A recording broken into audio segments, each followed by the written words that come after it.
Olá, meu irmão, olá, minha irmã, seja bem-vindo ao canal Palavras de Vida. Eu sou o presbítero Adalto, estou presbítero na Igreja Wesleyana da Mosela, com a congregação das Pedras Brancas. Nosso canal tem o objetivo de trazer para todos aqueles que precisam, independente de religião, independente de cor, raça, nível social, aquilo que Deus deseja para mim e para você. Portanto, dê de graça aquilo que você está recebendo de graça. Compartilhe, ative o sininho, inscreva-se. Assim você estará nos ajudando, estará se ajudando e ajudando milhares de pessoas que também precisam de ter a mão de Deus agindo em suas vidas. Que Deus possa te abençoar. Vamos ao vídeo? Neste vídeo falaremos sobre alguns fatos que envolveram a vida do rei Ezequias. Estas passagens encontram-se no livro de Isaías, no capítulo 38, versículos de 1 ao 5. Posteriormente, falaremos do capítulo 39. Assim diz: Naqueles dias Ezequias adoeceu de uma enfermidade mortal. E veio a ele o profeta Isaías, filho de Amós. Ele disse: Assim diz o Senhor, põe a tua casa em ordem, porque morrerás e não viverás. Observe que Deus fala com Ezequias por meio do profeta, são palavras de morte.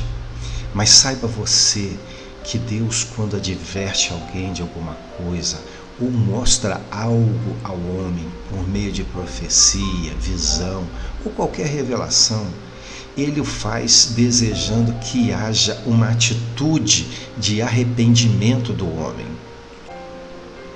E por que eu digo que ele espera uma atitude de arrependimento?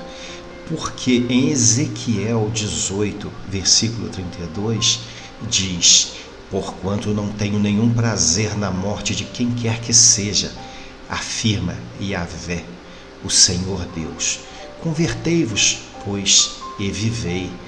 Então, meu amado, minha amada, quando Deus revela algo ao homem, quando Ele mostra algo ao homem, especialmente por meio de profecia, Ele deseja que aquela pessoa se converta. Porque a partir de agora nós vamos ver que a oração, o arrependimento, o coração quebrantado, ele move os desígnios e o coração de Deus, de acordo, lógico, de um contexto em que seja algo da vontade de Deus. E o texto, em seguida, diz que foi isso que o rei Ezequias fez. Ele humilhou-se e clamou em prantos. E diz o seguinte, o versículo 2: Então virou Ezequias o seu rosto para a parede e orou ao Senhor e disse: Ah, Senhor, peço-te, lembra-te agora de que andei diante de ti em verdade e com o coração perfeito e fiz o que era reto a teus olhos. E chorou Ezequias muitíssimo.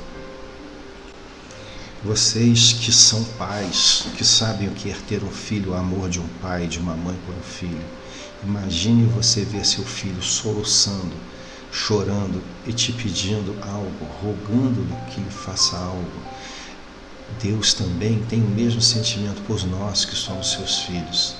Salmo 51:17 diz o seguinte: Os sacrifícios que agradam a Deus são um espírito quebrantado, um coração quebrantado e contrito, ó Deus, não desprezarás.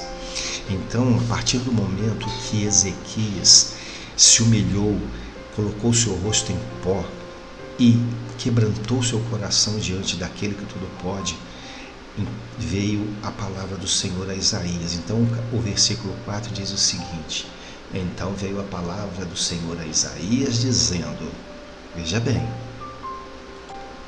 vai e diz a Ezequias: Assim diz o Senhor, o Deus de Davi teu pai, ouvi a tua oração e vi as tuas lágrimas, eis que acrescentarei aos teus dias 15 anos. Mas agora, meus irmãos, quanto tempo pode ter passado entre a revelação de Isaías com relação à morte de Ezequias, depois o momento em que Ezequias começa a humilhar-se e pedir a Deus que movesse suas mãos, posteriormente o momento em que Deus fala com Isaías para Isaías novamente voltar à presença do rei Ezequias e dizer para ele que ele teria mais 15 anos de vida, porque Deus ouviu e atendeu a oração dele. Sabe, no mundo espiritual, assim como no mundo físico, nós sempre temos um tempo para tudo. Há coisas que Deus faz na nossa vida que são imediatas, mas há coisas que elas requerem lapsos de tempo, espaços de tempo. E veja bem, por exemplo, Eclesiastes diz que há um tempo para tudo debaixo dos céus. Então, imagina, você não está triste da vida e de repente começa a sorrir, ou vice-versa, você está contrito, triste ou então você está alegre, rindo à toa, aí de uma hora para outra você começa a chorar. Não, as coisas vão acontecendo paulatinamente e você vai ficando alegre ou vai ficando triste. E os movimentos espirituais, eles também têm um tempo também para acontecer. Veja só, nós compreendemos isto porque, como diz Agostinho, o filósofo Agostinho, que também é conhecido como Santo Agostinho por muitos, ele diz o seguinte: a fé e a razão, elas andam lado a lado, e onde a razão para, a fé prossegue. E é uma verdade, porque uma fé desprovida de razão é uma fé absurda. Por que nós clamamos a Deus? Porque a nossa razão, ela nos fez compreender que Deus é Salvador, que Ele pode tudo, Ele é o nosso Criador e que no final, no grande dia, nós nos encontraremos com Ele. Mas nós temos as nossas dificuldades terrenas e então nós vamos no decorrer desta conversa entender tudo isso aí.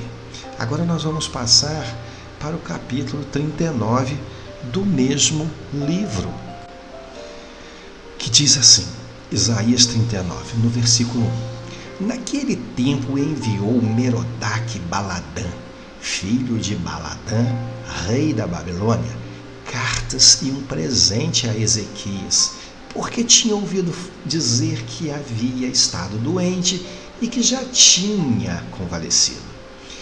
Entenda que Merodach-Baladã, em babilônico, significa Marduk deu um filho. Marduk ou Marduke, como é apresentado na Bíblia, é um deus protetor da cidade da Babilônia.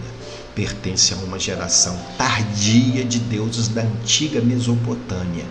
Marduk é chamado de Merodach pelos hebreus, e nós podemos ver isso em 2 Reis 25, 27. O versículo 2: E Ezequias se alegrou com eles e lhe mostrou toda a casa do seu tesouro, a prata e o ouro, e as especiarias e os melhores ungüentos, e toda a sua casa de armas, e tudo quanto se achava nos seus tesouros. Coisa alguma houve, nem em sua casa, nem em todo o seu domínio, que Ezequias não lhe mostrasse. Veja bem, o momento vivido naquela região era de invasão dos assírios. A Assíria estava dominando toda a área. E, visando uma coalizão, o rei da Babilônia tenta uma aliança entre Judá, que no caso aqui é Ezequias, a Babilônia e o Egito. E naturalmente Ezequias, entusiasmado, mostrou toda a sua intimidade Ele não escondeu nada, absolutamente nada, dos enviados do rei da Babilônia. Mas naquele momento, Deus já mostrava a Isaías a atitude de Ezequias. E assim diz o versículo 3, fala da seguinte forma: então o profeta Isaías veio ao rei Ezequias e lhe disse: que foi que aqueles homens disseram e de onde vieram a ti? E disse Ezequias: de uma terra remota vieram a mim, de Babilônia. Babilônia, meus amados, e tem um significado de corrupção espiritual, e tudo mais que Ezequias detinha de mais precioso foi exposto aos babilônicos. Ezequias abre todos os seus segredos para aqueles homens corruptos e pagãos. Em seguida, e disse ele: que foi que viram em tua casa? E disse Ezequias: viram tudo quanto há em minha casa, coisa nenhuma há nos meus tesouros que eu deixasse de lhe mostrar. Então disse Isaías a Ezequias: ouve a palavra do Senhor dos Exércitos. Eis que virão dias em que tudo quanto houver em tua casa e o que entesouraram teus pais até o dia de hoje será levado para a Babilônia, não ficará coisa alguma, disse o Senhor. E por fim, meus irmãos, ele vai irradiar esta palavra não só para o próprio rei, mas para os descendentes do rei. Ele diz assim: e até de teus filhos que procederem de ti e tu gerares tomarão, para que sejam eunucos no palácio do rei da Babilônia. Veja que Deus revela a Isaías que pelo fato do rei Ezequias ter exposto tudo aos babilônicos, o preço a ser pago era caríssimo. Mas no decorrer do trecho, Ezequias volta-se para Isaías e fala: boa é a palavra do Senhor que disseste. E disse mais: pois haverá paz e verdade em meus dias. Ora, quando Ezequias fala isso para Isaías, na verdade, Ezequias aceita aquela sentença e ele não mais volta-se com choro, com prantos, arrependimento e nem intercessão pelos seus dependentes, pelos seus descendentes e pelo povo, que sofreriam por causa da sua atitude. Quando nós temos governantes que não atentam para as coisas de Deus, para os desígnios de Deus, o povo sofre. A palavra diz isso. Então Ezequias, ele se preocupou apenas consigo mesmo naquele momento. Provavelmente se alegrou e falou: ainda bem que eu vou passar os meus dias tranquilos, que se percam os meus descendentes, os meus irmãos, aqueles que advêm depois de mim. Veja só, às vezes, meus irmãos, existem coisas que acontecem na vida da gente que, por uma situação de comodismo, por um presente, por algo que momentaneamente vai passar, a gente até se esquece que depois de nós vêm nossos filhos, nossos netos, nossos vizinhos. E a palavra de Deus diz que nós deveremos ser testemunhas dele. E como nós podemos ser testemunhas se nós não fazemos a vontade de Deus? Existe um jargão que eu vi uma certa ocasião que diz assim: as palavras convencem, mas o exemplo arrasta.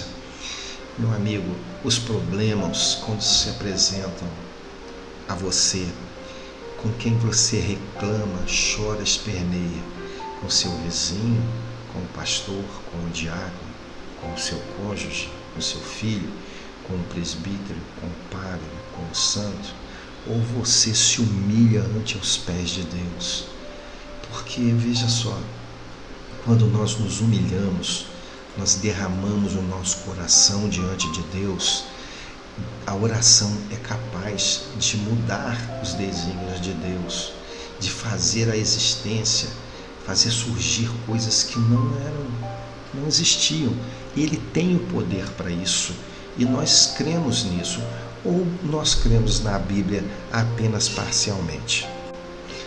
Outro fato importante nós destacarmos diante das ameaças, das más notícias, ou até mesmo quando você está numa situação de tranquilidade, como aconteceu com Ezequias, com quem você compartilha o teu tesouro, aquilo que está guardado no teu coração, que só você conhece. O tesouro, meu irmão, minha irmã, ele é subjetivo. A Bíblia diz que onde está o teu coração, ali está o teu tesouro. Às vezes o teu coração ele está no automóvel, ele está numa casa, ele está num relacionamento proibido, ele está num programa de internet, ele está em prostituição. E você, quando você mostra para aquele inimigo que ele não quer ver teu bem, ou para aquela pessoa que só vai te trazer uma palavra que vai confrontar as coisas de Deus, você vai expor o teu coração, as tuas dificuldades para quem não deve. Quando você chama alguém para ir na tua casa, você mostra a ele todos os teus segredos?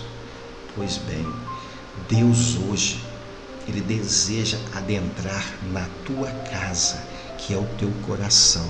Ele deseja ver aquele quarto da bagunça, ali onde você guarda coisas que você mesmo não quer ver, fica trancado, mas você também não tem coragem de retirar de lá. Deus, ele quer retirar aquilo que traz amargura para a tua vida, aquilo que você não consegue se desvencilhar. Deus, ele quer adentrar nesse quarto e fazer uma varredura. Vocês já ouviram falar no acumulador? Pois é, o acumulador, ele tem o hábito de guardar coisas que mesmo sem ele precisar, ele deixa guardado lá, porque ele diz assim, talvez eu possa precisar disso um dia. Mas, meu irmão, minha irmã, existem pessoas que são acumuladoras de pecados.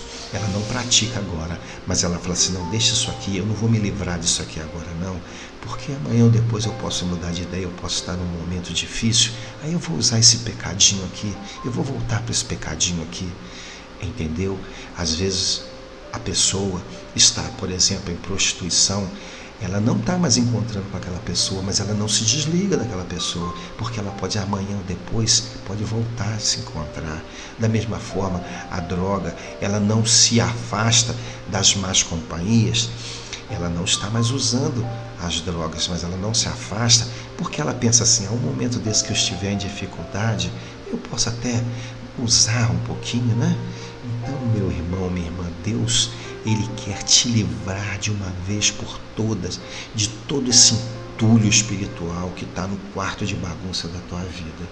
E hoje, eu, juntamente contigo, eu quero fazer uma oração, porque se Deus está falando contigo nesse momento, que você tem algo que precisa ser retirado da tua vida, um quarto de bagunça que você sabe que não agrada nem a você e nem a Deus, mas às vezes você tem o hábito de mantê-lo lá. Ele está fechado, mas ele está lá. E aquilo ali é porta de entrada do inimigo na tua vida.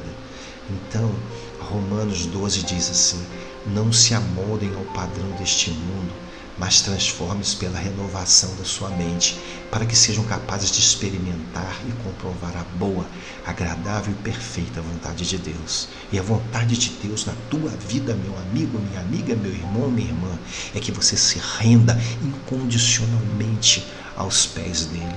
E eu te falo, é fácil? Claro que não, esse mesmo pensamento que está passando por você agora, mas é muito difícil, realmente é, porque se fosse muito fácil, eu não precisava nem estar na Bíblia. Veja só, meu irmão, minha irmã, nós vamos agora orar, e você vai fechar seus olhos comigo, e vai clamar a Deus, vai expor a Ele, você vai abrir o teu coração, vai abrir o quarto de entulho, o quarto de nojeira, tudo aquilo que não faz bem à tua vida. Querido Deus, em nome de Jesus Cristo, Senhor, eu sei que a minha palavra por intermédio da tua graça e do teu poder, está alcançando corações agora. E esta pessoa que ora comigo, Senhor, ela coloca, meu Deus, aos teus pés tudo aquilo, Senhor, que ela deseja se desvencilhar, mas não tem força, Senhor. E o teu Espírito Santo já nos mostra isso, meu Pai. Ele já diz, eu quero fazer na tua vida. Ele quer, meu irmão, minha irmã, ele quer que você rasgue o seu coração para ele, que você mostre a ele, Senhor, aqui está, eu não consigo tirar, mas tu tem todo o poder para retirar isso da minha vida. Querido Deus, nós, Senhor, eu juntamente com meu irmão que me ouve, com a minha irmã que me ouve, com base na tua palavra, que diz onde houver 2 ou 3 em teu nome, Senhor, ali também tu está, e concordará nos céus com tudo que for concordado. E nós concordamos aqui, Senhor, neste momento, que tu venhas, Senhor, mudar a vida desta pessoa definitivamente. É o que nós pedimos em nome do Senhor Jesus. Amém. Que Deus possa abençá-lo. Amém.